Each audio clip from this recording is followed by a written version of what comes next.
Alhamdulillah.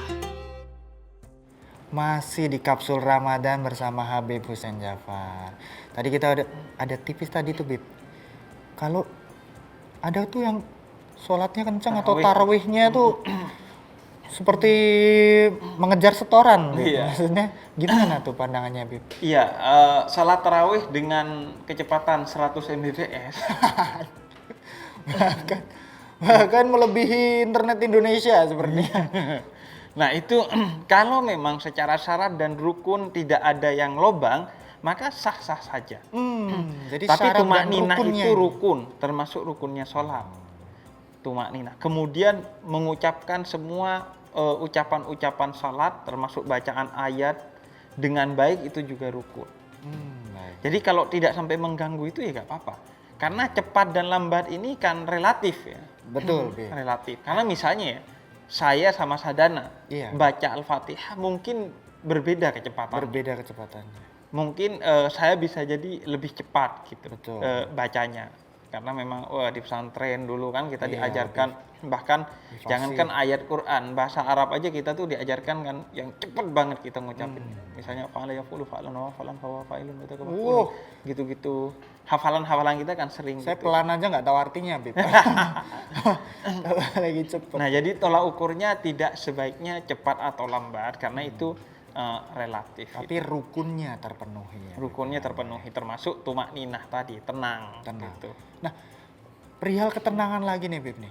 Gimana kalau kita lagi sholat jamaah gitu, seperti yang sudah terjadi sebelum-sebelumnya atau beberapa waktu terakhir terjadi gempa, Bib.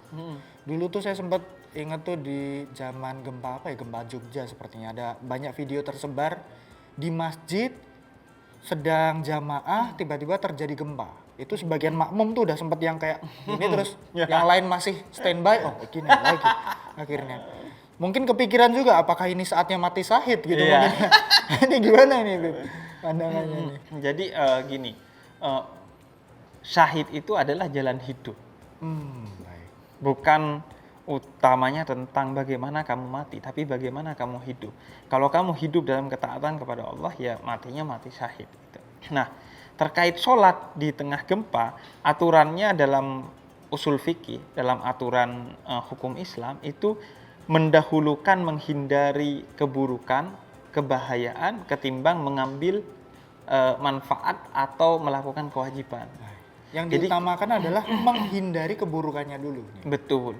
Karena itu ketika ada gempa atau ketika ada anak kita lagi mau melakukan sesuatu yang membahayakan, Jadi kita lagi sholat, di depan kita anak kita udah pegang pisau pegang pisau atau mau jatuh ke sumur gitu. atau tiba-tiba mau buka konten-konten negatif. Maksudnya anak kecil kan kadang random buka-buka YouTube Iya. tuh, Bib, gitu Nah, maksudnya. itu sebaiknya memang justru dibatalkan. Jadi gini langsung gitu langsung Iya.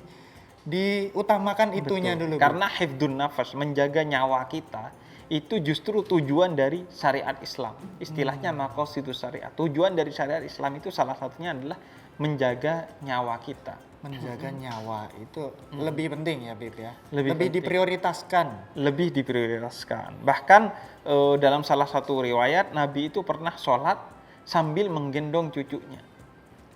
Sambil menggendong cucunya. Nabi juga pernah melambatkan sujudnya karena ada cucunya yang bermain di punggungnya. Itu gimana tuh, Bib? Maksudnya kan kadang ada ini, kalau cucunya mungkin masih bisa maklum tuh, Bib. Kalau di sholat Jumat tuh kadang cucu orang lain nempel di tempat kita tuh, Bib.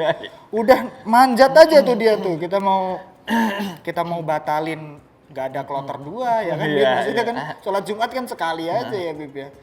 Kita mau terusin kok berat juga nih, gimana tuh?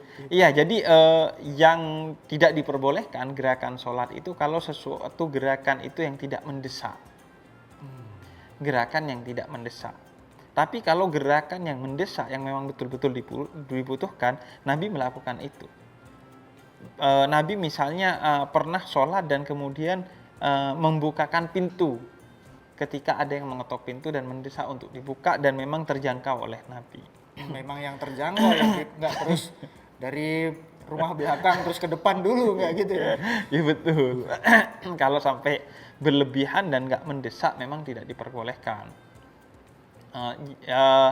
Termasuk misalnya ada yang mungkin perlu dikoreksi, garuk itu. Oh iya. Idealnya memang garuk itu tidak gerak, tidak gini ya, Iya. tapi di satu titik kemudian gerak. Dia boleh lebih 3 Gini kali. tipis saja ya Bib ya. Iya. Nggak gini, apalagi masuk ya Bib. Apalagi diangkat dulu gini tuh Bib. Itu memang meluangkan waktu ya. Maksudnya.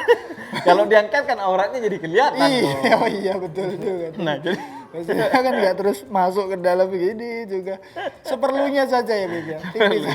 dan gerakan-gerakan kecil itu tidak membatalkan sholat. Nah, ada batasan kan saya pernah dengar maksimal 3 gerakan gitu. Gimana tuh? Iya, kalau sesuatu yang memang mendesak dan gerakan-gerakan kecil seperti menggaruk itu tidak ada batasan. Tidak ada batasan. Batasan itu untuk sesuatu yang besar yang tidak mendesak.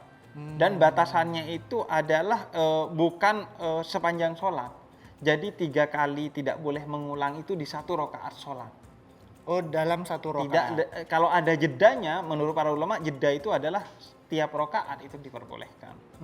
Baik. Nah, hitungan 1 atau 3 ini boleh dirapel nggak Bib? Misalnya nih, kan kita garuk gini nih Bib.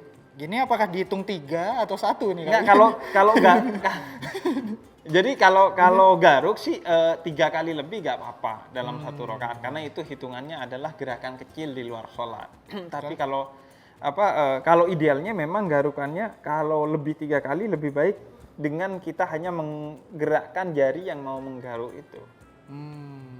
Jadi misalnya di sini ya gini. ya Yang udah. repot kalau di belakang. Iya, tuh kadang susah dijangkau tuh Bib. Kadang masih gini terus minta tolong makmum lain. Iya, itu Batalkan juga ya Bib, ya kalau iya. berlebihan ya Bib ya. Tentu itu berlebihan. Jadi apapun bersin.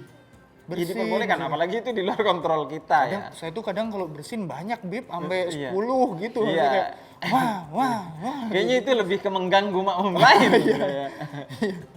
Pasti makmum lain, apalagi zaman pandemi kayak sekarang. Iya, malah akhirnya menjaga jarak lebih jauh. Menjaga jarak, tiba-tiba dia langsung ke puskesmas. Swab dulu. Aduh, karena kebanyakan virus. Nah ini seru nih ternyata membahas tentang godaan-godaan dari ibadah sholat nih. Karena ini yang kita lakukan sehari-hari nih, Bib. Iya. Masih akan kita bahas lebih dalam lagi di segmen berikutnya. Tetap di Kapsul Ramadan. Alhamdulillah.